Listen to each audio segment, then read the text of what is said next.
Gauteng Lifve, another episode right here at the backdrop of Mahikeng Cultural Music Festival. We are talking, as always, everything golden, everything tourism, everything creative sector, everything about Gauteng Maboneng. But we are coming live and direct, as I've said, from Mahikeng Festival. It's an in-market activation. As always, I'm your champion host, Baba Diwi. On the segment of our Gauteng Live, another legendary guest we have. Super excited to be joined by my dear brother, the legendary Lesley Mofokeng, award-winning author, biographer. What else, Les, can I just describe you? I don't know what to say. I'm a journalist. Journalism will always be my passion. Yes. I studied journalism down the road from here or up the road from here. Yeah. It was called Unibo. Now it's Northwest University. And from there, I really spent my life committed to the craft of writing. Speaking about journalism, actually, I went to the same school. Yes. Same journalism program. And then I left. I went to TNT in Shoshanguve. Was doing some insane, what is this internship program, and assigned to go and interview people, and they were so irritating, they couldn't answer, and I decided to be on the other side, and that's how my career changed, to be on the other side. So how does it feel to be on the other side? You are always the one talking to me, interviewing me. How does it feel? It feels strange, but I think sometimes we have to embrace an opportunity to tell our stories. I'm a big student there, history. 100. I love history. I love documenting our stories as a people. I'm sure you know that I've got a book out called The Man Who Shook Mountains. Absolutely. Which is about the story of my grandfather who built Hospital, not far from here. You told me that story probably 13 or 14 years ago, and it's stuck with me. Yes. I'm happy we are reuniting and you are telling it again. As I'm saying, that sometimes we need to embrace that opportunity. And I use that opportunity to tell my grandfather's story, to also even get a degree out of it. Absolutely. It was actually my master's thesis, yes. And it got me that master's degree from Wits. But as I'm saying, we need to tell our stories. We need to tell young people where we come from, because there's this idea of rootlessness. Yes. Here we are, but we don't know where we come from because our parents never told us these stories, our grandparents never told them. We must be the generation to turn it around and write down everything so 100. that people know where they come from. So talking about your stories, maybe let's just rewind back. You've just completed at the then Unibo, and just across the road there's a broadcasting facility. And then Lesley ends up in Johannesburg Maboneng. What was it like? And coming from this particular space and from the other side in Gelexpan, Tlhakane, and that other space. And here is Lesley in Johannesburg. Maybe describe those first moments when you were in the Golden Province. You know, now it was intentional when I went to Unibo or Northwest University that I wanted to do journalism. So it was going to be print journalism. Because that was the recommendation of my teacher. Yes. Mr. Amos Lesley, who taught me English and history, and inculcated this undying love for the language and the craft of writing. So I went to Unibo, I did my journalism, and while I was in my third year, we were recruited by the Sunday Times newspaper. Yes. A former colleague, he was a senior at that time, Timothy Molobi, who's now the editor, news editor of City Press, came to me and said, I'm looking for the best in your class. And I said, I'm the best in my class. And he said, come for an interview, Komaba San. And that's how I got the job. And then I got to Johannesburg, and I'd never been to Rosebank. Yes. I just knew the CBD. But there is not a small street here, but I didn't go that often. Yes. So it was a new world really to me. And then I got to Rosebank, and there were, I think, 6 other students from all over South Africa. Okay. They chose only 6. So you were part of the 6. They interviewed over 100 students. I was one of the 6, representing Northwest University, representing Northwest, representing my village of Lutlakane. And your grandfather. And my grandfather, and my grandmother, and my parents, and the family of Mofokeng, really. And I had to adjust. When I was going Unibo, I remember we were told by one of the senior lecturers there to say that when you come from a village school like myself, you need to be aware of your shortcomings. 100. And sometimes work double, if not 3 times, the kids from Maba to High, for example. So I had to adjust. I had to make sure that I work on my confidence. Yes. I think I was still timid. I was still unsure of myself, but I had to jump on this magnificent opportunity to work for the biggest newspaper in the country. In my head, I thought I'd work for Sunday Times 10 years, 20 years after I started. Remember the Sunday Times at that time, and the audience and the racial profile, it covered everyone, and the broadsheet, like holding it like this was the... Yes, it was the biggest newspaper. It sold 500,000 copies every Sunday, and it gave me such an opportunity to travel and see the world. I mean, in my first year, I met Nelson Mandela. Yes. He came to our office. He came and stood next to me at my desk, and I took a photo with him that my father took around wherever he went to open doors for himself. And said, this is my son. And then obviously I had those business cards, the Sunday Times, that he took. Yes. And, wherever he was, and he so had issues. You can call my son. Yeah, it's like, you've got a problem. My son works for the Sunday Times. Yeah. Here's his business card. And my father was the proudest man. Yeah. But journalism really opened eyes for me. I don't think I would know so much about the world and about myself if it was not for journalism. And people skills. And Nelson Mandela on the side, all of a sudden. Yes. So here is the man from Gelexpan, young man, Northwest Bupudatswana University, and Tata Madiba just next to you. And I guess this is about opportunity and spaces that we all aspire to. I always say, when a child is born in Matatiele or in Ramatlabama or in Umtata, they can't wait to go to Johannesburg. But at the heart of it is how you go and access and mingle, because Gauteng ayana mutho ya yone. Everybody went in there. But I guess also having been exposed to Mahikeng and Mabatu, where multiculturalism was existent, how far did that play in assisting you to actually assimilate better in a bigger now cosmopolitan place like Johannesburg? Yes, I think you're absolutely right, how Mahikeng was cosmopolitan. Yes. For example, in my high school, my teacher for 2 years was a lady from Ghana, Mrs. Arthur. Yes. And we were taught by teachers from India, actually, biology and mathematics and all of those subjects.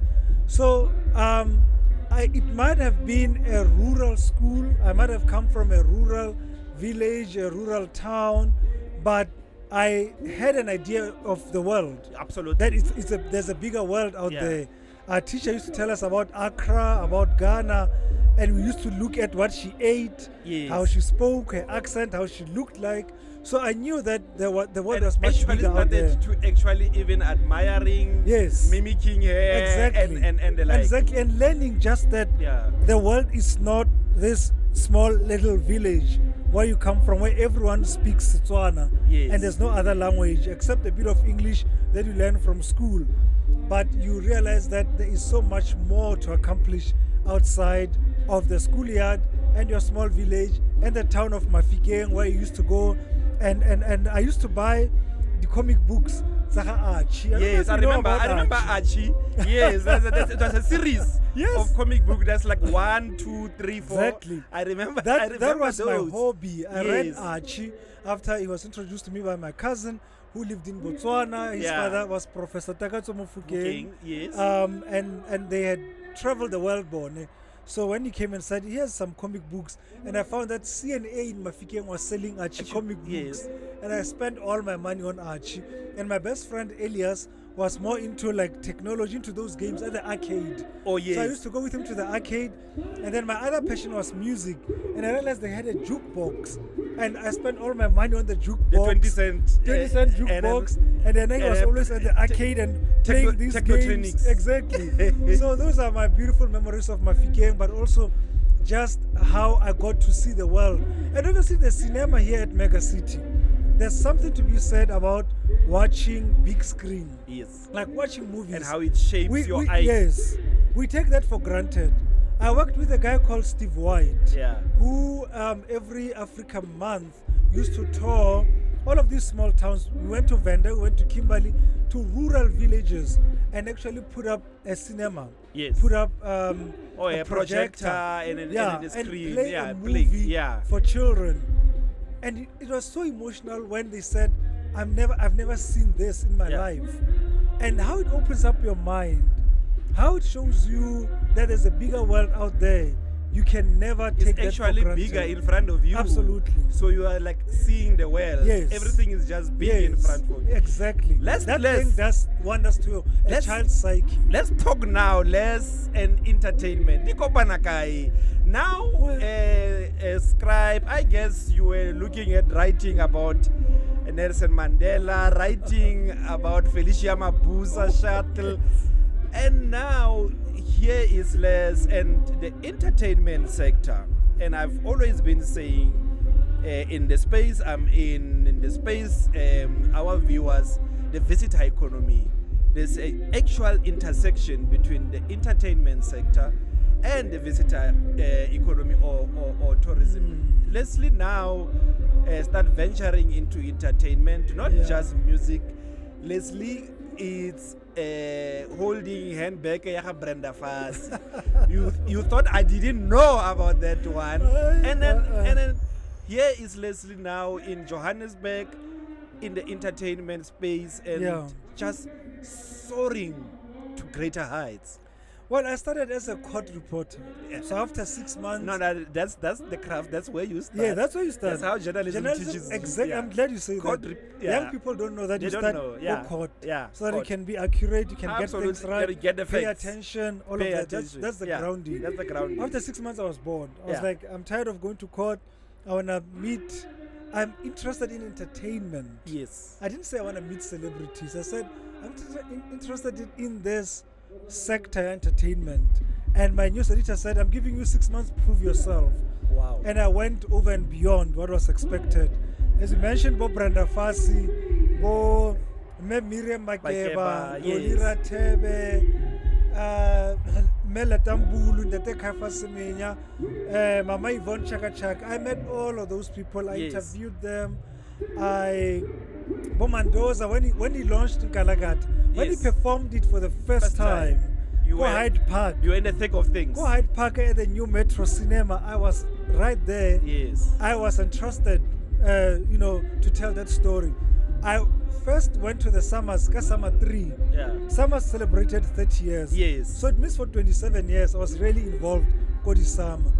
And I think it's an opportunity I don't take lightly, because again it exposed me to another world, and the world of entertainment, which contributes so much to the GDP of South Africa. Yes. And that attracts so many people. Gauteng, yes, is known as Gauteng Maboneng. Yeah. But it's really Gauteng entertainment. Gauteng Yabatu. Yes, Gauteng Yabatu. It's tourism. People are attracted by this allure, Yamabone Ateng, and this star power. And the energy. And all of that. Entertainment industry makes Gauteng shine and makes it so attractive to so many other people. So let me give you this. So some years back, at Visit Gauteng, we did a survey. And we were looking at why are some of our regional neighbors visiting Gauteng. And we went to the Lesotho border. Yes. And the results that came out of the people from Lesotho, they were saying they are always flocking into Gauteng because they stand a better chance of meeting the people that they always see on TV. You see? So we were like, what? Yeah. So me and you, they are our neighbors, Les. We stay in the same complex, and we take for granted that this are. But this is what inspirational destination, in my description does. It creates that inspiration and the like. But how important is in that signature creation of this space is the entertainment industry in telling the story of the destination of the place and the people? That's a difficult question, really more concerting, Mahika Mahikeng. And it sounds like it's a thesis for some university to get a degree. No, I think there's a broadcaster, I think they call themselves official Mzansi storyteller or something like that. Yeah. I think there's already a clue there. Yeah. The power of television, the power of storytelling, the power of what we spoke about at the beginning, documenting our stories. Our stories. It's entertainment that is going to be the repository of these stories, of whether it's fictionalized, whether it's a documentary, whether whatever it is, dramatized or whatever. It's comedy or to it. Yes. Absolutely. Storytellers are the ones that carry those stories. Musicians, artists, beyond just performers on the stage, but people who craft stories, who write books as part of the general entertainment fraternity. Those are the people that will tell the story. Those are the people that will make sure that future generations know the story of Gauteng. Everyone knows the story of Gauteng. Well, let me not say everybody. Let me say, but maybe the story is about gold, which is no longer there. Yes, I was going but to say they don't know that the actual gold is now in the people. Yes, the migration story. Yes, the story is how to go to Gauteng and look for fame and fortune. Absolutely. But now, as you say, the gold is actually in the people. It's the power of I guess maybe it's like HR. I don't know what is. There's a term for it, but harnessing the power of our energies, of our stories, and what we contribute to the world is where we're going. And this is where entertainment fits into the whole scheme of things. And I guess pinpointing specifically to music. Yeah. And earlier on I was talking to another friend of ours, Stone Siate. Stone was born at Helixpan Hospital. Exactly. I will always remind him that Stone, you have my grandfather to thank. Yes. Who we were born in that comfort where he built the facility. Exactly. So we were talking about signature musical tunes that define specific places. Oh yes. So there's Lee Osman and he sings about San Francisco Bay. Oh yes. And then there's Alicia Keys and Jay-Z who sings about New York. And there's a Double HP who sings about Mofokeng. There's a song called Mofokeng. And the like. So and this, I guess, is not by chance. Yeah. It's an expression of, to your point, of documenting our stories. Yeah. They might not be writing it down, but lyrically they are ushering and they are ushering it out. How important is it, even in the context of the current musical genres, artists currently now, to express their localities, even in their own official mother tongue, so that this thing could somebody ask, but what are they saying? Stone was rapping in Setswana in New York, and they're like, he's damn rhyming good, but I can't hear what he's saying. But in this world where multiplicity, multilingualism, and the unfortunate domination of English that happened in the past is now getting its logical conclusion, and languages and expressions are now dominating. You know, the work that Stone did when, he's still part of Bongo Muffin. Let me say the work that he's done as part of Bongo Muffin has been to make Setswana fashionable. Absolutely. To make it acceptable to rap in Setswana and still look cool. The same thing that WHP did. Those two gents have done so much for the language. I want to speak for the language now. I listen to a lot of South African music. As you know, I work for the South African Music Awards. Yes. But I also have my own background. I have my own persuasions and idiosyncrasies. Yes. It concerns me when I struggle to find Setswana songs, Sesotho songs, Sepedi songs, and it has become acceptable that in South Africa, it's either you sing ka English or ka Sezulu. Exactly. I've actually made a deliberate attempt to go and find a playlist of Setswana, Sotho, and Sepedi songs that I play on my own streaming platform. Absolutely. It's my own playlist. I don't have to listen to the radio because the Maybe radio always there's a disappoints challenge me. there, Les. Yeah. Northwest tourism, Gauteng tourism, Yes. Lesotho tourism, Yes. Botswana tourism. Yes. In your own marketing content, Yeah. show us, start the using streams. I mean, wearing your other caps. Yes. But that just generates more money Yes. and more streams for artists Absolutely. and the like. Absolutely. I was playing my playlist to my friends here in Mofokeng, and they're actually surprised.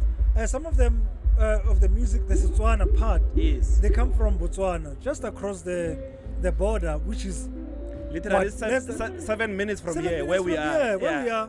And they've never heard some of the music. They don't know Wow. who Ezra Nithing is. Wow. They don't know who Chamagel is. They don't know. There's so many. They don't know Scavenger. These are the people that I went to discover and said, "There's no way I'm going to listen to this." To these other languages, I can listen to them. It's fine. I'm a South African, proudly so. But I still need to promote my own identity. My language has to be spoken. Absolutely. It has to be sung about. That is why now when I go, even go Gauteng, and you meet me, and the first thing you say to me is Sawubona, I respond Kadumela. And I tell people that, you know what, I'm actually unapologetic about my language. We need to recognize that we have other languages in South Africa that need the same spotlight and attention and excitement as these other languages. And it has been, I think it's going to be my campaign from now onwards to say, sing in your language. And Bostone have done all of that, and I think we're letting them down. The current crop of musicians, I mean, Kulichana are doing it. Tux are doing it. Tux has done it brilliantly so. But I think we need to keep up the momentum. 100. And Motswako should not die, because Motswako is that simple, easy vehicle that we're using to promote Setswana and make it cool. And don't worry about people who say, I don't understand what you're saying, translate for me. They'll find a way to translate if they're really interested. The beauty of music is that you get excited and swept up by it without understanding what they're saying. Absolutely. Salif Kita sings in Wolof and other languages. We don't know what he's saying. Angelique Kidjo, Agoro. We still don't know what Agoro is. And we still sing Agoro. So it's the beauty of music, the power of it. It promotes languages. We must not let our languages die. Wrapping up, Les, I will not let you go without touching on your new role now. I actually don't know. Not so new. You are the head of the SA Music Awards, the Summers, and the Summers are back in GP. You know, the creative spaces, the conquering home of Amapiano, and you've been moving San Betarena, you now in Galaga.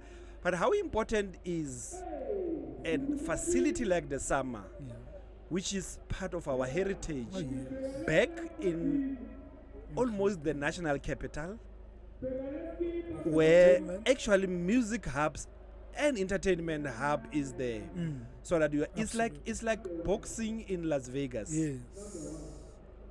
So how important is it? So I'm giving you a chance. This is a Gauteng Live podcast.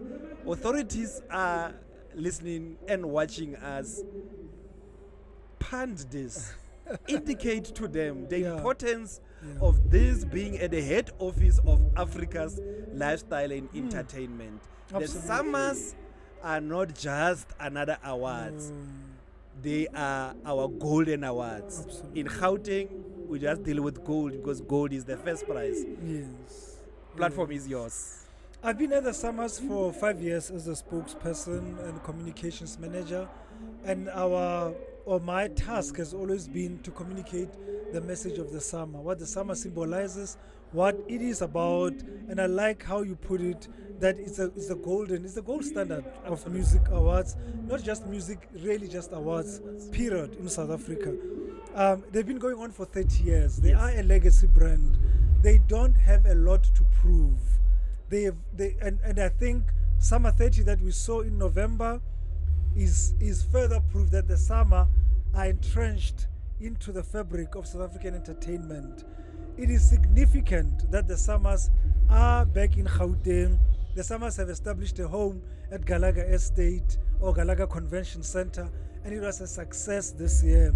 And it's also because of the support we received from the Gauteng province, realizing and recognizing the power and the energy that the Summer does for not just music, really the entertainment industry and the whole Gauteng province, how it rallied against or rallied